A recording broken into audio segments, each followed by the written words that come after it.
Délivré par Christ, nous avons fait un alakabarake.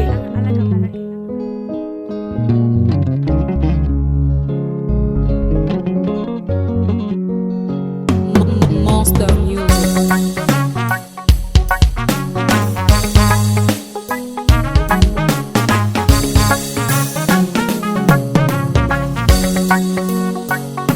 Chemiye furu muso soro, oye raba soro. Muso mi mana furu che soro, oye du baba soro.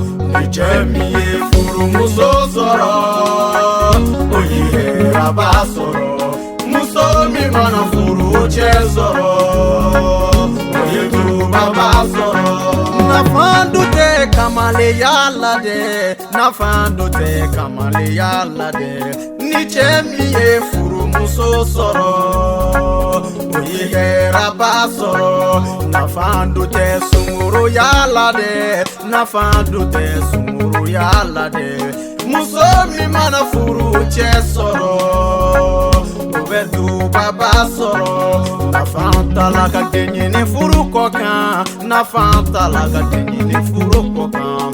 Ni chemi bedenye ne furu kono, obehera basoro. Na fanta la kadenye ne furu kokan, na fanta la kadenye ne furu kokan. Muso mi mana denye ne furu kono, obehera basoro. Chemiye furu muso soro, oye raba soro. Muso mi mana furu che soro, oye du baba soro. Ni chemiye furu muso soro, oye raba soro. Muso mi mana furu che soro, oye du baba soro.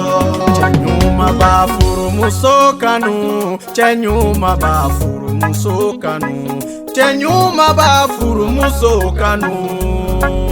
Okato akelema, chenyuma ba furu muso kanu, chenyuma ba furu muso kanu, chenyuma ba furu muso kanu.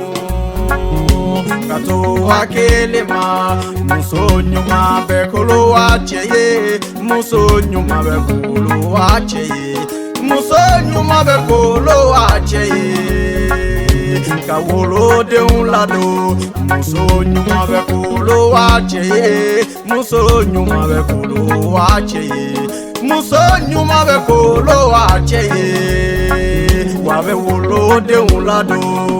Chemiye furu muso soro, oye raba soro. Muso mi mana furu che soro, oye du baba soro. Ni chemiye furu muso soro, oye raba soro. Muso mi mana furu che soro, oye du baba soro.